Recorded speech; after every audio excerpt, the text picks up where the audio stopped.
Good morning, students. What we are doing through these days, it is public speaking. हम लोग public speaking के ऊपर कर रहे हैं. इन जनरल मैंने आपसे डिस्कस किया what is public speaking, how to prepare, किस तरह से प्रेजेंट करना है खुद को, और अगर नर्वसनेस है उसको कैसे हमने कंट्रोल करना है. देखो ये प्रॉब्लम्स हम सभी को आती हैं और हम सभी को इनसे गुजरना पड़ता है और हम इनको फेस भी करते हैं और सक्सेसफुल भी होते हैं. तो it is not like large number of things they happen, everything happens for the first time in our life. लेकिन हम हर चीज़ को फेस करते हैं ना. फर्स्ट टाइम कभी इंजेक्शन भी लगा था बचपन में, सोचो इट वाज सो स्कैरी.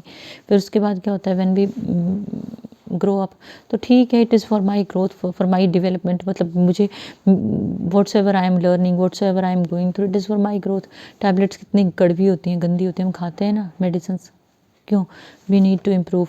उस तरह से पढ़ना हमें पेनफुल लगता है लेकिन हम फिर भी पढ़ते हैं ना, रात को बैठ के भी devote our self for studies. तो अपनी प्रोफेशनल ग्रोथ के लिए अगर थोड़ा सा इस तरफ को भी आप ग्रो कर लोगे ना, it's going to pay you a lot. So if you have to go through motivational speeches, तो फिर क्या करेंगे? मैंने आपको बहुत बार बताया है कि संदीप माहेश्वरी की स्पीचेस सुनो. The way he starts is amazingly good. मैंने तो और फॉरेन स्पीकर्स की भी सुनी है, दे आर टू गुड, लेकिन संदीप माहेश्वरी की मैं इसलिए बोलती हूँ because speeches are easy to understand. Santosh Nair को feel ever listen to, you'll feel like he speaks like fire. आग निकलती है, भी फील लाइक ये तो बहुत मुश्किल है, नहीं हो पाएगा लाइफ में. Some female speakers are there. मैं कुछ आपको मोटिवेशनल कंटेंट बीच में भेजती रहती हूँ, उनको सुनना. The way they express themselves, you feel like you feel speechless. हमें लगता है ये लोग कैसे कर रहे हैं. तो वो चीज़ें हमें अपने आप में लानी है. They are ordinary people like us, लेकिन उन्होंने अपना एक एस्पेक्ट जो है वो ग्रो किया है. मोटिवेशन ऑफ द एम्प्लॉयज़ क्या होता है आपके कंटेक्स्ट में, यही है ना. तो इसमें क्या है, अलग अलग टाइप की मोटिवेशन है. सेल्फ एक्चुअलाइजेशन नीड्स होती हैं कि need to become everything I am capable of, कि जो मेरी कैपेबिलिटी है मुझे उसके अकॉर्डिंग चलना है. ईगो एंड एस्टीम नीड्स में आ जाता है मेरा आत्मसम्मान.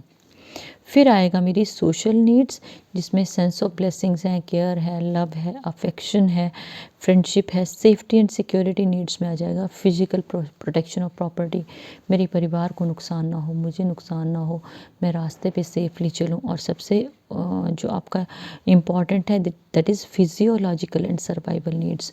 सर्वाइवल नहीं होगा तो कैसे जिएंगे. रोटी, पानी, कपड़ा, इमोशनल सिक्योरिटी, ये सारी की सारी चीज़ें जो हैं आपकी वो फिजियोलॉजिकल एंड सर्वाइवल नीड्स में आती हैं. सो अगर हमें एम्प्लॉय को मोटिवेट करना है तो हम क्या बोलते हैं कि if you give your 100% your package would improve. Fine. Package improvement का क्या मतलब है कि आपकी हर तरह की नीड जो है वो पूरी हो रही है. तो क्या होगा, एम्प्लॉय वुड फील मोटिवेटेड, वो आगे बढ़ेगा. तो इन चीज़ों के साथ अगर हम लोग आगे बढ़ते हैं तो क्या होगा, हमारी इंस्टीट्यूशन, ऑर्गेनाइजेशन और पर्सनल ग्रोथ होगी. जैसे cash aspect of the worker is satisfied, काम करने वाले को अगर कैश एस्पेक्ट सेटिस्फाइड है तो congratulations age should be taken care with motivational speeches. तो आपको एक एग्जांपल देती हूँ. प्राइवेट स्कूल्स का आपने देखा ना, teachers are very very hard working but they are not paid so well, they take tuitions. लेकिन अगर उन टीचर्स को आप up to the mark payment दोगे ना, तो they will give their 100% in schools. Teaching एक ऐसा प्रोफेशन है जहाँ पे हम ट्यूशन्स भी कर सकते हैं.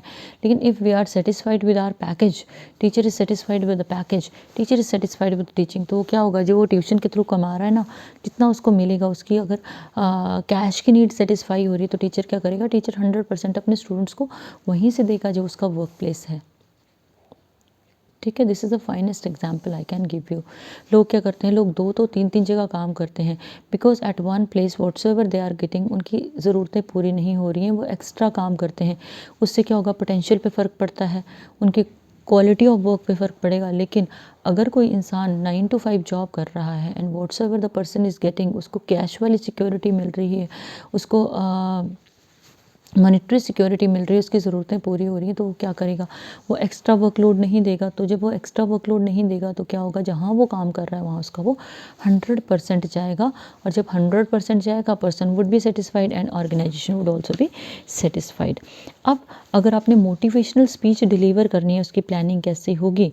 पहले हमें ये पता होना चाहिए कि हम किन से बात कर रहे हैं. आप लेबरर से बात कर रहे हो, आप एग्जीक्यूटिव से बात कर रहे हो, आप मैनेजर से बात कर रहे हो, आप बॉस से बात कर रहे हो, किसको हमने मोटिवेट करना है वो पता होना ज़रूरी है।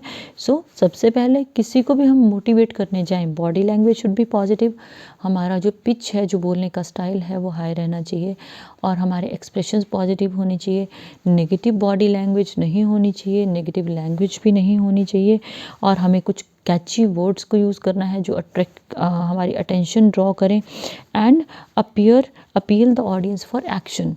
बीच बीच में ऑडियंस से हमने कुछ ना कुछ एक्टिविटी करवाते रहना है, कुछ ना कुछ क्रिएटिव देना है, ताकि या उनकी इन्वॉल्वमेंट लेनी है टू वे कम्युनिकेशन के थ्रू, ताकि ऑडियंस जो है अलर्ट रहे, एक्टिव रहे। जिस तरह मैंने आपको बोला, अब भी मैं आपको यही बोलूँगी कि संदीप माहेश्वरी की स्पीचेस को सुनो, you will come to know कि किस तरह से आप उन स्पीचेस को, मोटिवेशनल स्पीचेस को जो है वो प्रिपेयर कर सकते हो।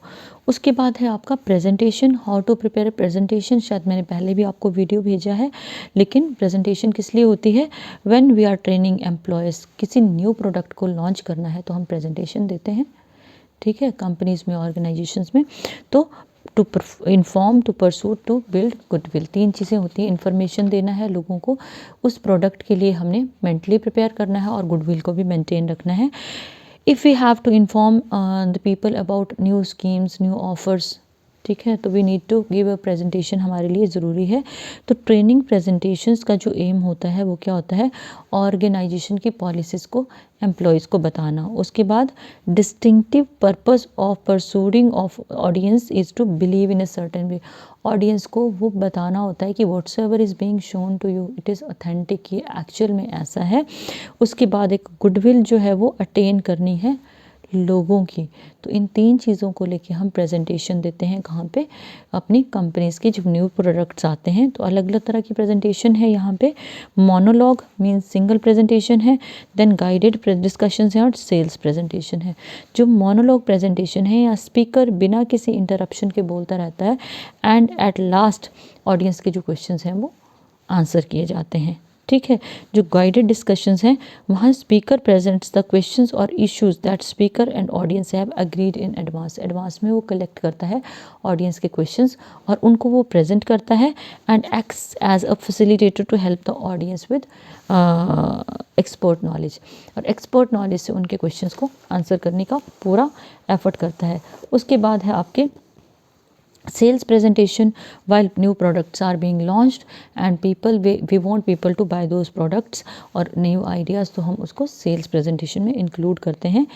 कौन कौन से फैक्टर्स है जो प्रेजेंटेशन को अफेक्ट करते हैं? पहले भी जो हमने इन जनरल जो स्पीच से रिलेटेड फैक्टर्स से कुछ वही आ जाएंगे, जैसे ऑडियंस एनालिसिस वेरी इंपॉर्टेंट, आप किस टाइप के ऑडियंस से कम्युनिकेट कर रहे हो, communication environment is very important. अगर बाहर डीजे लगा है, you are communicating with them, your communication won't be good. तो proper arrangement of things is very very important. आपके और ऑडियंस के बीच में गैप नहीं है, you are talking to them, you won't feel comfortable. Then personal appearance matters a lot. Whatsoever you are putting on tattered jeans डाल के अगर presentation दे रहे हो तो वो effective तो नहीं जाएगा। वो use of visuals we can go through, जो तरह तरह की techniques हम लोग use कर सकते हैं, equipment use कर सकते हैं, ठीक है। जैसे हम लोग जो स्क्रीन्स का यूज़ आजकल वाइडली कर रहे हैं। Opening and closing of presentation should be too good. Opening should be like audience should feel कि it is for us, and closing should be like कि ख़त्म हो गया लेकिन ये कंटिन्यू रहता तो अच्छा था। Organisation of presentation is very very important, we need to work hard for the same. Organise करना है आइडियाज़ को ताकि हम उनको प्रॉपर तरह से प्रेजेंट कर पाएँ। सो taking too long time to get to the point, it's improper organization। तो हमें क्या करना है, जल्दी से हमें पॉइंट के ऊपर आना है। whatsoever we want to discuss, irrelevant material should be excluded, unnecessary information नहीं होनी चाहिए, और ideas mix up नहीं होनी चाहिए। if you are working on one thing, उसको finish करके we need to move ahead towards the other thing। then chronological order is very very important, step wise ही आपके presentation रहनी चाहिए। problem, cause and solution, then symptoms of the problem, and then we have to go for their solution। Problem है, problem से solution आएगा, ठीक है। Excluding alternatives, अगर problem है तो हमें क्या करना है, उसके पॉसिबल सॉल्यूशंस को, ऑल्टरनेटिव्स को लेके चलना है। एंड प्रोज एंड कॉन्स, उसके negative positive everything we need to discuss, and we need to discuss topic, various aspects of topic, like 1 2 3 4 5 in that way. As far as language or words are concerned, language should be very simple, precise, concise, straightforward, और words should be selective, negative नहीं होने चाहिए, positive words होने चाहिए. उसके बाद quality of words should be like it should be audible, it should be interesting, and it should be effective. Then body language I have discussed a large number of times with you. आपकी body language positive होनी चाहिए, आपके चलने का तरीका, बैठने का तरीका, उठने का तरीका, खड़े होने का तरीका, और आपका communication through eyes should be arresting. Then answering question, if audience is asking question, we should be able to answer the questions. अगर नहीं आता है तो we can go for the thing कि किस तरह से उसको हमने अवॉइड करना है, but it should not be like कि ऑडियंस के साथ हमने उलझना है. How can we make our presentation effective. 3-4 चीज़ें इसमें आएंगी आपकी, strategy, structure, support and speech. आपकी स्ट्रेटजी क्या रहेगा, आपका प्रेजेंटेशन का आपको पर्पस पता होना चाहिए, ठीक है. और जो ऑडियंस है, you should be comfortable with the audience. Then are certain results are expected from the audience. उसके जब हमें ऑडियंस का पता है, रिजल्ट हमें ऑलमोस्ट क्लियर होते हैं. Then we need to analyse the audience. Then time and location must be clear. Lunch time पे अगर आप प्रेजेंटेशन रख रहे हो, तो अगर आप 12 o'clock या 1 o'clock रख रहे हो, it is not an appropriate time. शाम को जब स्टाफ के घर जाने का वक्त है, उस वक्त आप मीटिंग या ऑडियंस आपकी जो है वो प्रेजेंटेशन रख रहे हो, तो you won't get good results, ठीक है. तो आपका जो स्ट्रक्चर ऑफ प्रेजेंटेशन है, उसमें अटेंशन गेनिंग स्टेटमेंट पहले रहेगी, जो आपका फोकस गेन करेगी. उसके बाद आपका मेन थीम क्या है, उसके बाद बॉडी में आ जाते हैं आपके जो अलग अलग पॉइंट्स हैं, you have to discuss with them. Then conclusion, review and closing statement all is very very important. जहाँ तक प्रेजेंटेशन को स्ट्रक्चर करने का सवाल है, we must gather material related to the theme of the presentation from it can be gathered through company files, through internet, through libraries, formal informal surveys हो सकते हैं, या फिर इंटरव्यूज़ हो सकते हैं. उसके बाद हमें फैक्ट्स को ऑर्गेनाइज करना है, देन मेन पॉइंट्स को प्रॉपर करना है. It should not be too lengthy. Word selection should be very very positive. And how to ask a question, we must know. We can tell a story, we can quote a few lines related to poetry, and in this way we can plan our conclusion in advance. जहाँ तक हम conclusion का सवाल है, वहाँ हम लोग क्या करेंगे, कंक्लूजन क्या है, whatsoever we have said earlier, उसको कंक्लूड करना है, ब्रीफ करना है, प्रिसाइज करना है, ठीक है. As for it was your strategy and your structure, both things we have discuss. Now we will discuss about support. अगर आपने प्रेजेंटेशन को इफेक्टिव बनाना है, तो सबसे पहले हमारे पास क्या होना चाहिए. If I am delivering giving a presentation dais पे without any support of like, ना वाइट बोर्ड है, ना कुछ ड्रॉ कर रही हूँ, लेकिन मैं डाटा की बात कर रही हूँ, तो क्या होगा, presentation won't be interesting. We can take help of white board, green board की हेल्प ले सकते हैं हम लोग, हैंड आउट्स की हेल्प ले सकते हैं, जहाँ पे परमानेंट रिकॉर्ड ऑफ आइडियाज़ रहता है. फ्लिप चार्ट जो हैं, they are large pads of paper, जो विजुअल प्रेजेंटेशन को ईजल पे हम प्रेजेंट कर सकते हैं. और ईजल जो है वो हमें विजिबल होना चाहिए ऑडियंस के एंड पे. और जब हम लेटर्स या चार्ट्स को लिख रहे हैं, they should be magnified and more than 1 colour का यूज़ होना चाहिए. उसके बाद ओवर हेड प्रोजेक्टर का आपको पता ही है किस तरह से हम यूज़ करते हैं. जो इमेज जो है वो क्लियर होनी चाहिए, ब्लर्ड नहीं होनी चाहिए. Whatsoever is being shown through overhead projector और पाई चार्ट, वही चीज़ हमने डिस्क्राइब भी करनी है साइड पे खड़े होके, बीच में नहीं खड़े होना. तो फिर whatsoever is being shown won't be visible to the people. We must pay attention to focusing. Then whatsoever is true should be shown, and proper cardboards का यूज़ करना है, और ऑडियंस की तरफ हमारा फेस रहना चाहिए विद पॉजिटिव बॉडी लैंग्वेज. उसके 35 mm स्लाइडर का हम यूज़ करते हैं. डिफरेंट प्रॉपर्टीज़ होती हैं, यूज़ होता है depending upon the content whatsoever we want to explain और गिव. उसमें सॉफ्ट क्लोथ का डस्ट को क्लीन करने के लिए यूज़ करना है. कंट्रोल डिवाइस जो है वो एक लॉन्ग कोड का यूज़ होना चाहिए. और we need to talk to the audience. जब हम एक्सप्लेन कर रहे हैं, तो स्क्रीन पे क्या चल रहा है वो पता होना चाहिए, लेकिन कम्युनिकेशन ऑडियंस के साथ रहेगा. And we need to be prepared for the attention of the audience. Even if जो है whatsoever is being shown on slide, हमें वो स्लाइड एक्सप्लेन करनी है, लेकिन ऑडियंस के साथ इंटरेक्शन होनी चाहिए. LCD LCD projectors, you know, they are being used, videotapes, they are very informative and we use them for circulating information. As far as your speech is concerned, which is one of the vital elements, जो एक main element है, which is, you know, the last element, अगर आपने presentation को effective बनाना है, manuscript को अगर आप read कर रहे हो, it won't be effective, but if it is in your mind, things are clear, it would be very effective. Memorized content can be used, लेकिन आपने जो है manuscript should not be read. Extemporaneous is a speech which is, you know, planned, लेकिन which is not written or memorized, जो ना तो लिखी है. जैसे सपोज अगर मुझे जो है वो विमेन सेफ्टी के बारे में बोलना है, तो I can tell you sexual harassment of women at work places, I can tell you even without any preparation, तो एक्सटेम्पोनियस स्पीच ही आएगी. And one is impromptu, it is unexpected sudden speech है, लेकिन जो एक्सटेम्पोनियस स्पीच है that is more effective, वो ज़्यादा effective रहती है. इसमें आप विजुअल एलिमेंट्स का यूज़ करते हो, जैसे योर विजुअल एलिमेंट्स में क्या क्या आ जाएगा आपका, आपकी ड्रेसिंग सेंस, आपका confidence, the way you express your self, the way you talk to the audience, the way you make eye contact with them, where do you stand and how do you stand. उसके बाद जो verbal elements हैं, आपके exact pronunciation है, selection of words है, selection of lines है, आपकी जो प्रेजेंटेशन जो आप लाइन्स यूज़ कर रहे हो वो है, and the way you are emphasising certain things और यू आर अवॉइडिंग मिस्टेक्स. उसके बाद वोकल एलिमेंट्स में है, आपने एंथुजियास्टिक वे में, सॉफ्ट वे में और असर्टिवली चीज़ों को प्रेजेंट करना है. क्वेश्चंस एंड आंसर सेशन जो है जनरली वो लास्ट में ही रहता है, क्योंकि बीच में अगर क्वेश्चन आंसर सेशन को हम करेंगे तो जो स्पीकर है feels distracted from the main topic. So answer should be brief. Answering there are at times लोग जो है क्या करते हैं, personal attack करते हैं. We need to avoid that type of question. We have to be very honest and sincere, and we need to pay attention to the possible answers जो भी पूछे जा रहे हैं, and definitely answers to the audience should be there. Group presentation के लिए कुछ एक guidelines हैं कि group presentation क्या है. 4 people are given a topic.